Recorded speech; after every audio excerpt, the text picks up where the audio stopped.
Olá, boa tarde. Veja os destaques de hoje do portal da Assembleia. O que foi debatido na sessão plenária desta terça-feira? Câmara dos Deputados aprova o chamado Distritão, onde os candidatos com maior número de votos são eleitos. Comissão de Constituição, Justiça e Cidadania da ALEMA aprova projeto de lei do Executivo que inclui absorvente íntimo como item da cesta básica. Com a flexibilização das medidas restritivas à Covid-19, setores da economia começam a aquecer as vendas de serviços.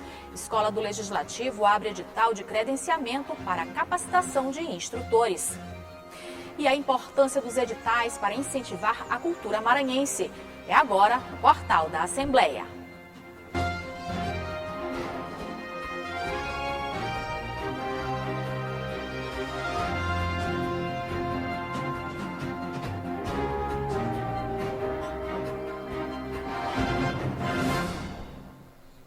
E a gente começa o portal da Assembleia indo para o plenário na Gibiaica, onde está o repórter Ronald II, que traz os detalhes para a gente sobre o que foi debatido na sessão plenária de hoje. Boa tarde, Segundo.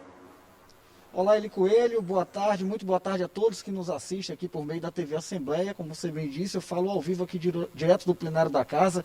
Sessão bastante movimentada, Eli Coelho, acabou agora há pouco. Eu destaco duas matérias que foram apreciadas durante a ordem do dia.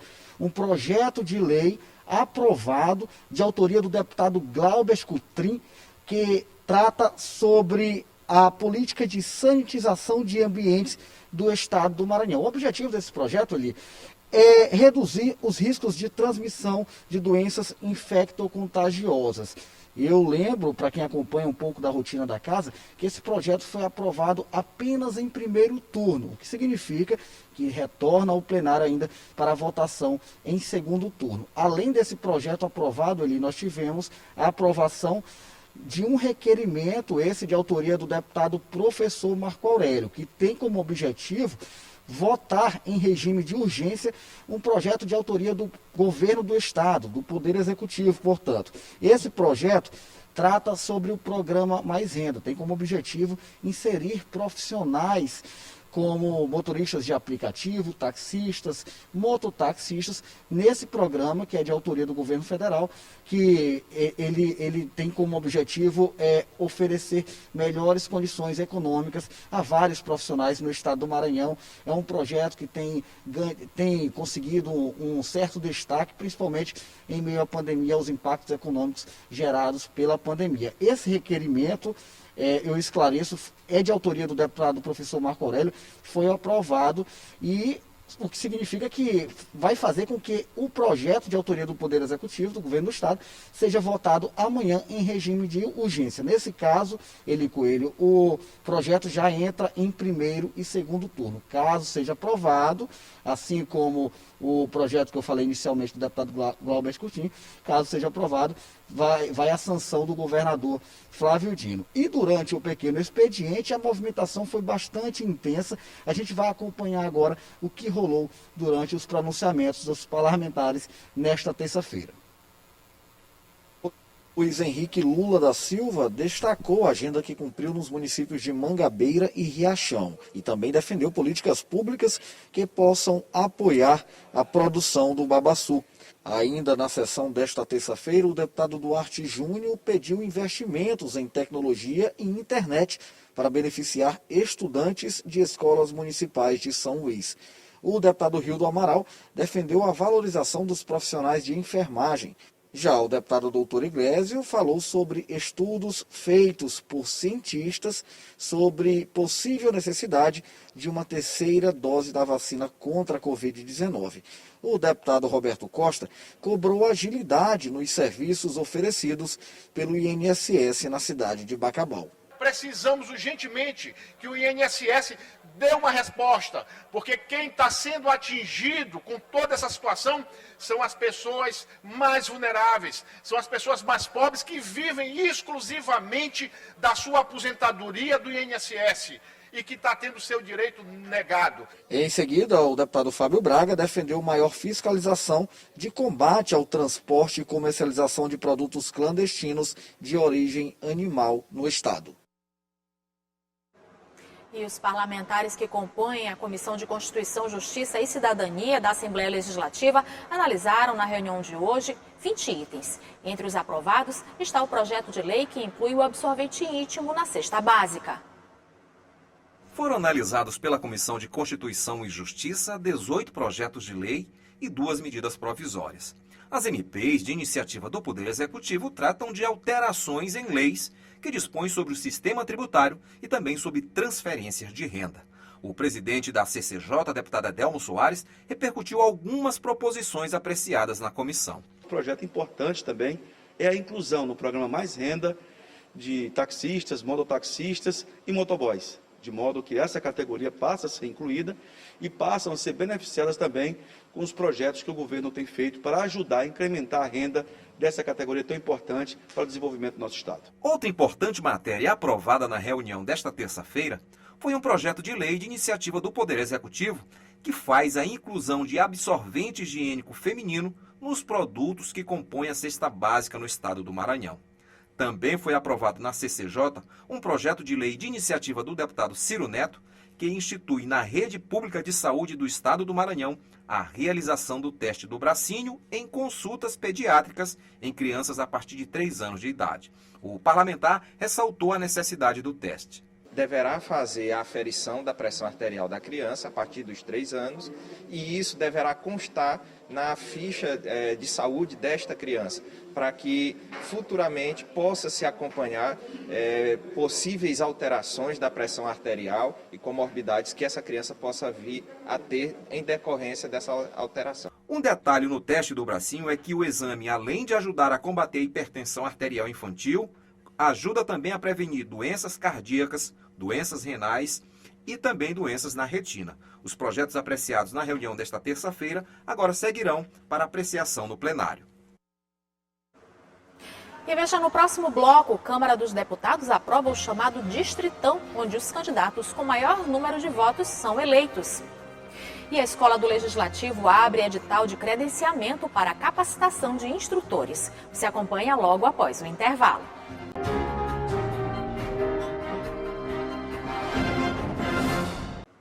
A Comissão Especial da Câmara dos Deputados, que debate mudanças nas regras eleitorais, aprovou o sistema chamado Distritão Puro, onde candidatos mais votados são eleitos sem levar em conta os votos do partido. Mas essa mudança ainda divide opiniões no Parlamento Federal. O sistema eleitoral para deputados e vereadores pode mudar nas eleições de 2022, se o novo modelo, conhecido como voto distritão, for aprovado pela Câmara dos Deputados em Brasília. A proposta passou nesta segunda-feira pela Comissão Especial, que debate mudanças nas regras eleitorais.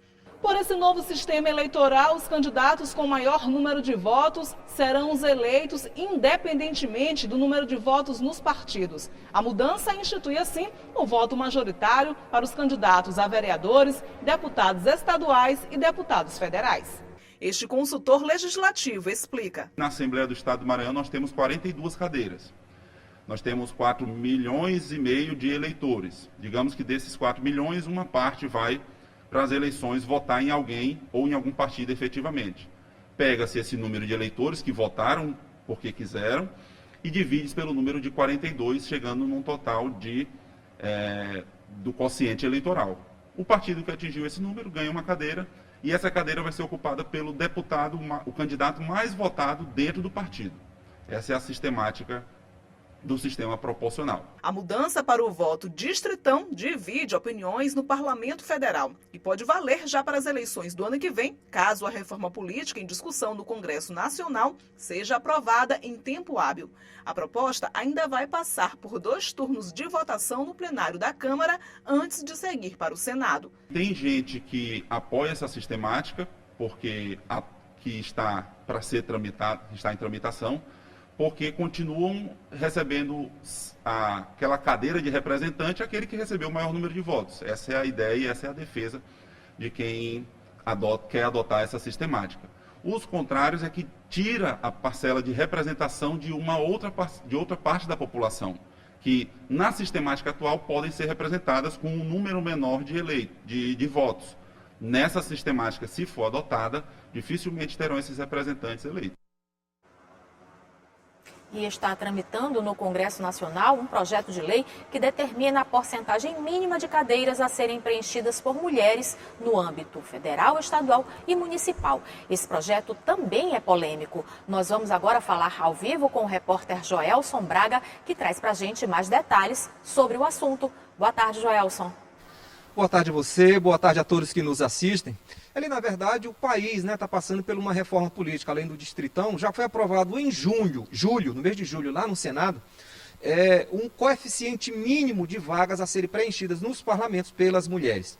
Segundo esse projeto, até na eleição de 2038, teremos o coeficiente de 30% preenchido por mulheres. Porque eu estou aqui do lado, a deputada Socorro Aquim, deputada estadual aqui no Maranhão, a deputada já se posicionou contrária, né, a esse projeto. E eu digo assim, Eli, que a deputada Socorro Aquim é um exemplo, né, de longevidade política aqui no Estado, é uma das mulheres com a atividade política em sequência, né, que se permanece na luta, é um exemplo para as mulheres que reforça essa participação feminina na política. Deputada, qual a sua crítica, o seu posicionamento acerca desse projeto que determina o percentual mínimo para a mulher no parlamento? Primeiro, realmente isso, destacar a participação das mulheres na política nesses últimos anos. Anos de luta, anos de muitas conquistas, e nós já tínhamos, desde a lei de 65, a garantia de 30% de cadeiras para o legislativo. E agora, com essa alteração do senador Ângelo, vem trazendo uma decisão em que passa de 30% para as eleições de cadeiras no legislativo, garantia de cadeiras no legislativo femininas, passa para 18%, indo numa progressão até 38%, como você disse, 40%, atingir novamente os 30%. Para nós isso é um retrocesso, porque já tínhamos essa conquista. Agora vamos escalonar essa conquista, diminuindo a nossa participação, tanto no Congresso Nacional, como no Legislativo Estadual, como no Legislativo Municipais. E as mulheres, elas querem maior força, mais participação, porque as mulheres precisam estar com esse olhar feminino, com esse olhar social, contribuindo com a nação, com o seu estado e com os seus municípios. Então a nossa crítica vai nesse sentido, estamos perdendo essas conquistas, perdendo esses direitos, embora a lei também, que foi aprovada no Senado agora, manteve os 30% para o fundo feminino e manteve também a mesma proporcionalidade para propagandas da TV, do rádio. Assim, nós estamos numa luta, chamando a atenção nesse momento tão decisivo, em agosto, setembro, que o Congresso irá alterar as leis para a nova eleição de 22, que nós possamos manter as garantias e as conquistas que as mulheres já tiveram ao longo da sua luta para a participação da mulher na política, porque lugar de mulher é também na política. Deputada, agora nessa legislatura nós temos um quantitativo feminino, né, significativo aqui na Assembleia Legislativa. E a gente tira o bom exemplo que a Assembleia do Maranhão dá para o resto do país, é que das 9 vagas na mesa diretora, 5 são mulheres. Isso ajuda também, né, a fortalecer esse incentivo à participação feminina na política? Isso para nós é um motivo de muita conquista, de alegria. Hoje nós somos 10% da Casa Legislativa. E como você diz, uma participação importante na mesa diretora. Isso mostra o reconhecimento da vida da política que as mulheres podem ter, da participação das mulheres, da importância dessa participação. Então, a Assembleia Legislativa do Maranhão é um exemplo para todo o Brasil.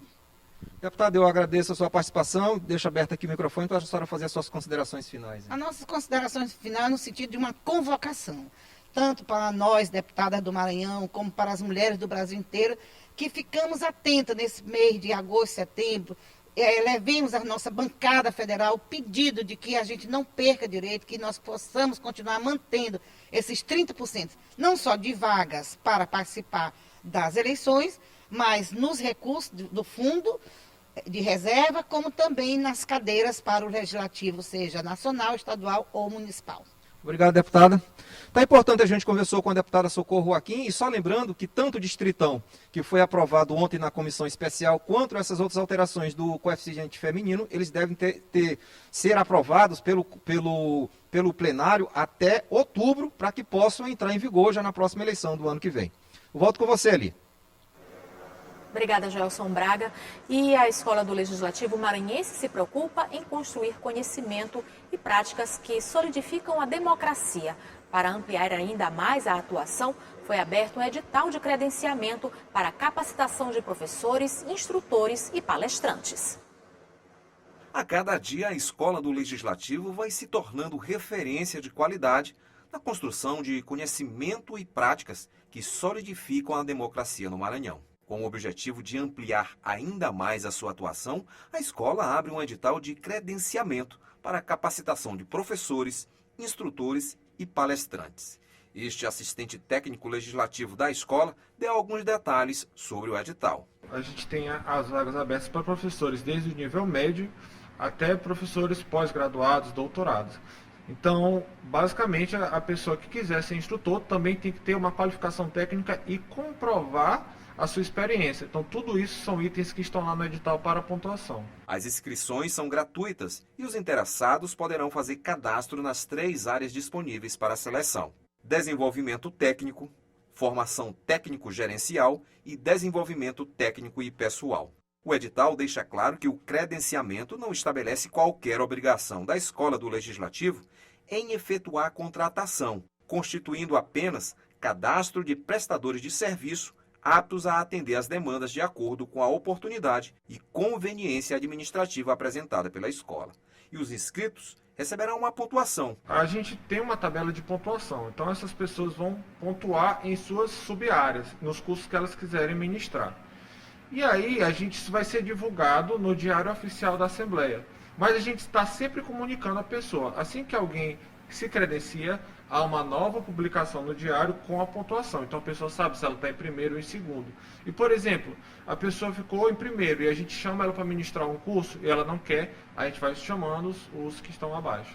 O cadastro pode ser preenchido no site da Assembleia ou pode ser feito de maneira presencial na Escola do Legislativo, que fica na sede da Assembleia Legislativa do Maranhão, na Avenida Jerônimo de Albuquerque, sem número, no bairro do Coafuma. E em caso de dúvida, os interessados podem ligar para 3269-3716 em horário comercial.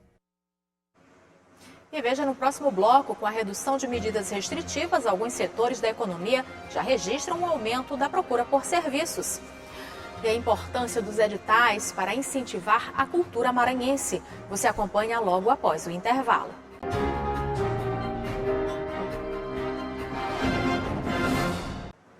O Ministério da Educação divulgou hoje o resultado da chamada regular do Sistema de Seleção Unificada, o SISU, referente ao segundo semestre de 2021. A matrícula dos selecionados deve ser feita a partir de amanhã, dia 11 de agosto, até o próximo dia 16. A lista dos selecionados pode ser vista no site sisu.mec.gov.br. Com a redução de medidas restritivas, alguns setores da economia já registram um aumento da procura por serviços. Entretenimento, turismo e beleza voltaram a atrair consumidores, melhorando a renda de quem trabalha oferecendo esses serviços. Uma ótima opção de renda em meio à pandemia e ao desemprego gerado foi o que a Maiara e a Ramayana decidiram investir. As duas trabalham com eventos e contam sobre o aumento da procura no setor com a flexibilidade das medidas restritivas. A partir do momento que a gente teve essa flexibilização pelo governo do estado, aumentando o número de convidados e também mantendo as medidas com relação ao protocolo, isso tem melhorado bastante a partir do meado de maio até os dias de hoje. Com a redução das medidas restritivas, tivemos uma pequena melhora no setor, ainda muito tímido, com esse novo cenário. Acreditamos que essas pequenas festas que vêm acontecendo, elas são de extrema importância para o nosso setor, porque muita gente depende dele. Segundo dados da pesquisa mensal de serviços realizados pelo IBGE, o volume de serviços aumentou cerca de 1,2%. Profissionais desse segmento, que antes estavam sem trabalhar por causa da pandemia, hoje começam a sentir a volta do interesse do público por serviços no segmento de decoração, buffet, turismo e beleza. A gente teve uma baixa, mas que agora, com a liberação das medidas restritivas, efetivas, né? O pessoal já sendo vacinado e a gente também tomando os cuidados, devidos cuidados. Essa procura aumentou bastante e a gente percebe que está voltando. Diante da procura, outros setores também aqueceram. Segundo o presidente da Associação das Agências Brasileiras de Viagem, a demanda aumentou tanto que estão cobrando mais caro. A gente sentiu que as pessoas estão reclamando sobre os preços da alimentação nas cidades nas quais eles estão hospedados. Mas o resto não houve nenhum acréscimo de tarifa de hotéis. Pelo contrário, os hotéis estão fazendo muitas promoções e essas promoções estão tanto nos hotéis quanto nas agências de viagens que são distribuídas, que nós somos o ponto de distribuição desses hotéis, desses grandes resorts e, enfim, que vêm para as agências de viagem e as agências de viagens estão aptas a vender esses produtos. E nesse período de pandemia, o setor cultural também foi um dos prejudicados. O lançamento de editais deu um fôlego para quem ficou sem poder trabalhar na área. O setor cultural foi um dos mais prejudicados com o início da pandemia do novo coronavírus que causa a Covid-19. Com as recomendações de distanciamento social para evitar a infecção, as aglomerações foram proibidas e o setor teve que se reinventar e seguir para um formato digital até a vacinação alcançar o maior número de pessoas. A Lei Aldir Blanc do governo federal disponibilizou para o Maranhão 61.300.000 reais para incentivar a cultura maranhense. Uma importante conquista para toda a cultura do nosso país, porque está destinando recursos que estavam represados no Fundo Nacional de Cultura, que não eram utilizados e movimentados desde 2019, para todos os estados e municípios, para que a gente possa aplicar esses recursos nesse momento de pandemia, de crise, na qual nós tivemos a paralisação de todos os eventos com aglomeração, afetando drasticamente a economia da cultura. O cineasta Lucas Sá foi selecionado no primeiro edital e conta que o recurso foi importante porque o setor ficou sem poder trabalhar. Foi uma ajuda bastante significativa, né, já que grande parte da produção audiovisual, né, que é a minha área, estava um pouco prejudicada e parada, né, por conta do Covid e set de gravação, uma grande reunião de pessoas, né, então configura como uma aglomeração. Então, a Aldir Blanc veio para ajudar não só o cinema, mas como música, artes no geral, artes plásticas, mostras, eventos, festivais, a preencher, né, essa lacuna de produção que a gente teve aí durante a pandemia. A jornalista e DJ Vanessa Serra também foi beneficiada no primeiro edital. Com as lives animadas e com música de boa qualidade, ela conquistou os internautas e músicos maranhenses. E agora vai lançar um disco de vinil, com poesias e músicas com o apoio da Lei Aldir Blanc. Eu adaptei esse projeto que eu já havia, né, estava realizando, e adaptei para o formato das lives. E daí, com a lei de incentivo, a gente conseguiu, né, mexer um pouco também com essa geração, a geração de renda que nós tínhamos, né, que já estava bem escassa, e daí veio com um incentivo imediato, e aí deu um impulso novo, né, para esse setor cultural que estava tão atingido.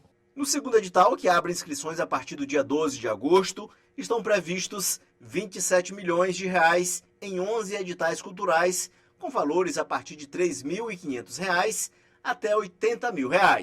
Cada edital tem um calendário próprio. Acessem o site da Cultura, cultura.ma.gov.br, para que você, que é artista, que é fazedor de cultura, possa acessar, saber todas as informações necessárias e que possa ser contemplado nessa nova etapa dos editais da Lei.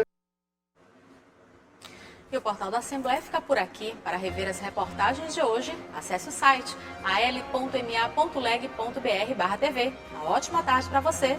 Até amanhã.